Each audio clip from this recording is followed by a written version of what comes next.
Good morning. It is Tuesday morning. Derby Jack here. Cup of coffee.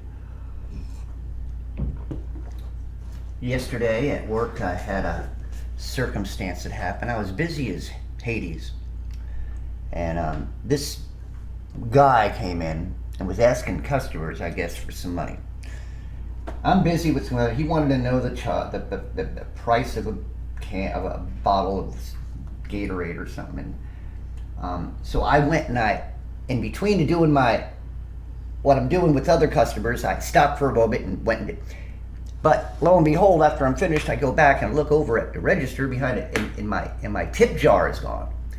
So I'm like, I lost it. It's like I had a lot of money in there. It's like for the moment, I'm like pissed off. Where's my tips? Somebody stole my tips. And these guys that were there, these workmen, they said, one guy came up and he said, wait a minute, that guy was asking for money. So they seen him move out, because I asked him, well, did you see this guy move? Because I didn't get a chance to notice him, all of what was going on. I noticed what he looked like to a point, but when you're busy, you're not, I'm concentrating on other things.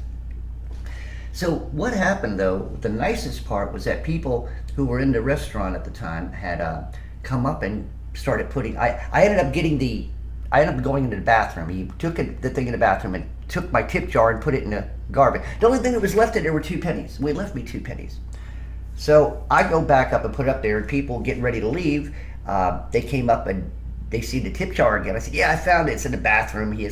So they started throwing dollars in there. They already give me tips. They already bought the stuff. It was just so cool. And then these other guys came over. One guy gave me $10. So pretty much I had a bunch of ones in there. I think I actually got just about as much, if not more.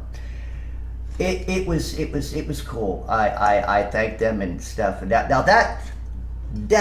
that gives me, sometimes I look at things like that, and it's so cool that I would almost say I give hope to people.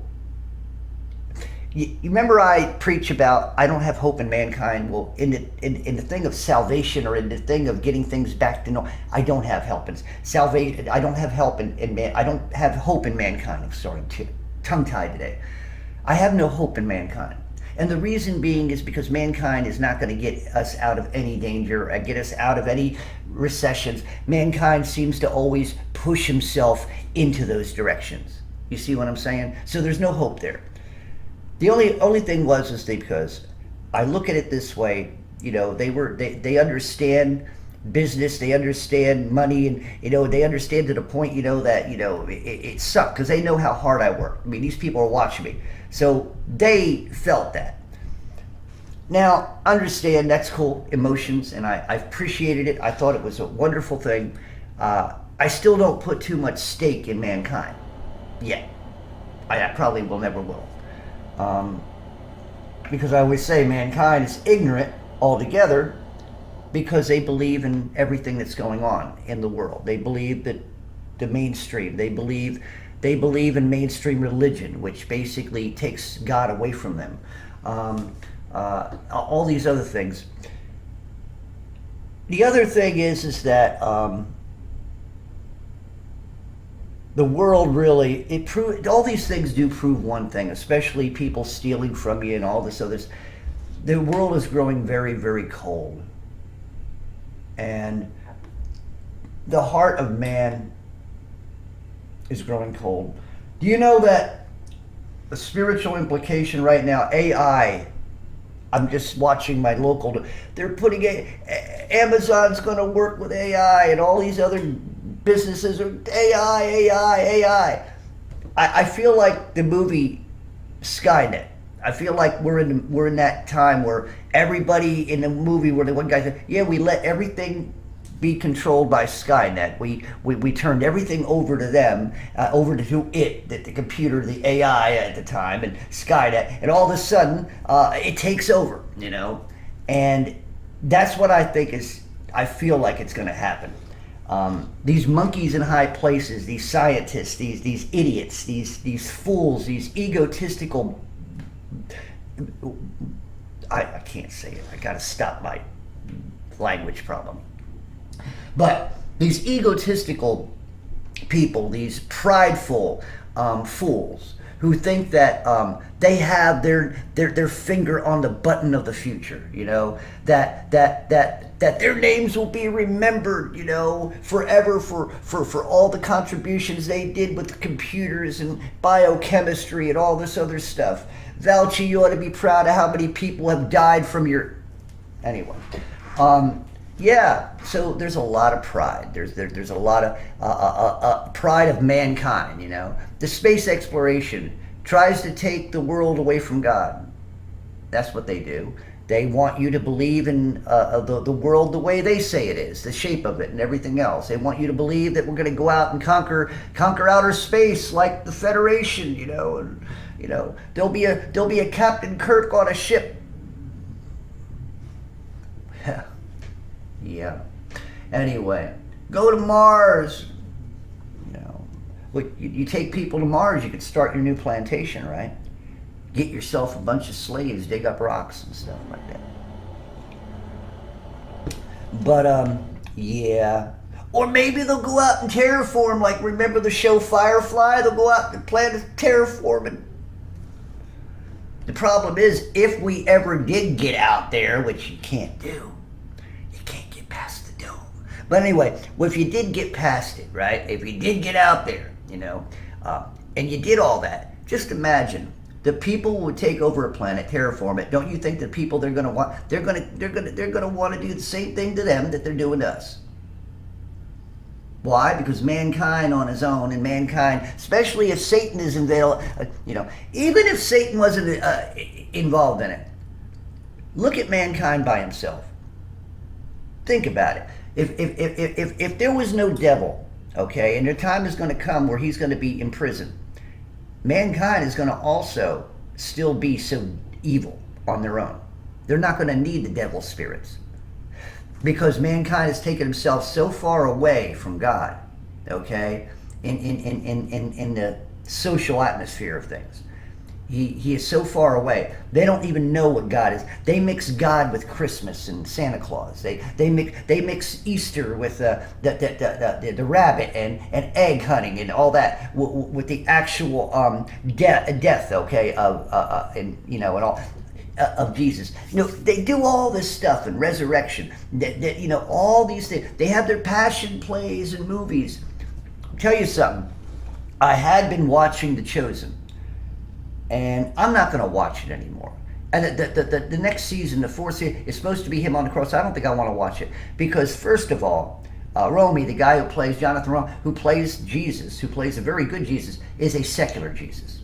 The more I had watched any of the episodes, I realized that the Jesus and the apostles and everything that they're doing, and also he is also a Roman Catholic. He's a Catholic. He pals around with the Pope.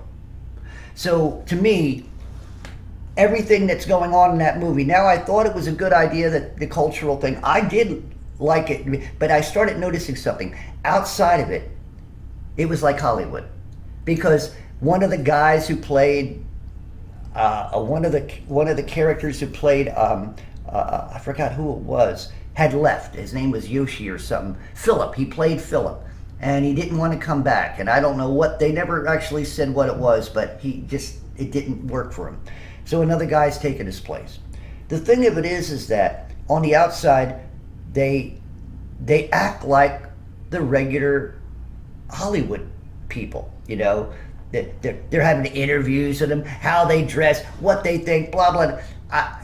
Sometimes it just seems like it's just and then this type of stuff going on, and they talk about their private lives and how they had little fights or this and that.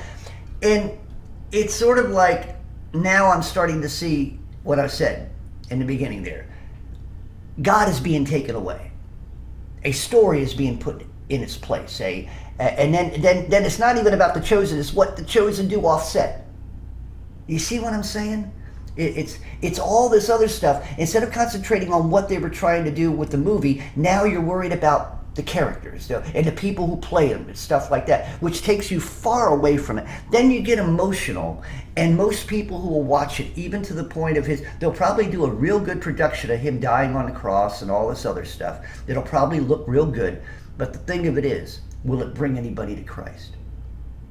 Will it bring anybody to salvation? I kind of wonder. I really do kind of wonder. So, right now, God is being tore up, so to speak. The Bible, not literally, but in some ways, it's just being tore up. The book burning has already started. And the new God, and this is it, we are in Revelation, because AI, that they're talking about, the AI, has a voice. The AI has a voice. The AI is now being considered, like the God of technology. That's not a good thing. And all the companies want to jump on board. They want to jump on board. They want to be part of it. I'm telling you, people, you don't want to put your eggs in one basket, especially if that basket's wired to all kinds of things.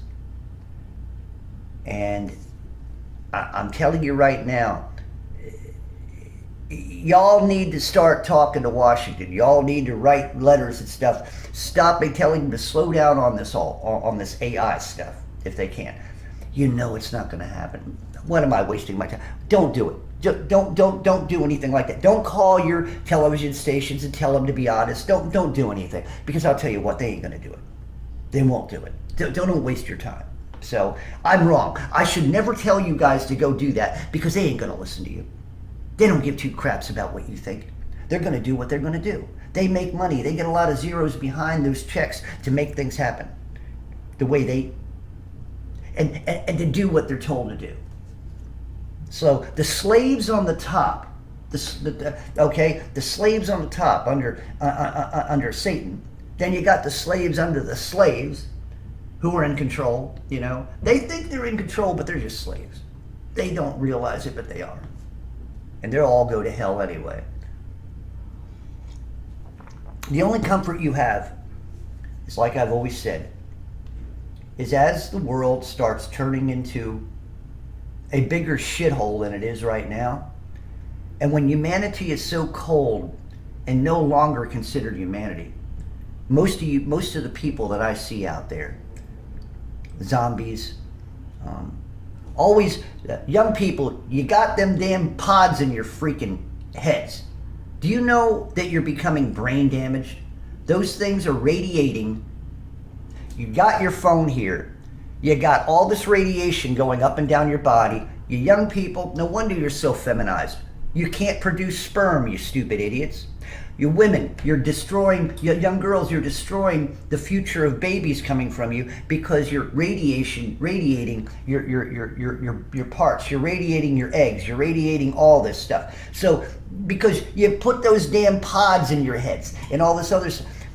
People, do yourself a favor, slow down on the technology. Don't take their technology all the way. Be very careful. Like I said, I turn my phone off at night. This thing goes off at night. I'm not even leaving it on sleep anymore. I'm turning everything off because I don't want it. My computer goes off at night now. I spend more time turning this thing on in the morning while I'm making my coffee and taking my crap, and then I turn everything on, because I don't want to be radiated while I'm in bed at night. And that's when they push the radiation. When you're not using it, they push the radiation more. I know. I have a radiation meter. I know what it does. And this is where they're killing us the most, by radiating our bodies. Do you know that there's just about as much amps that come off this computer in front of me, this laptop, as going in and getting an x-ray? And sometimes even more.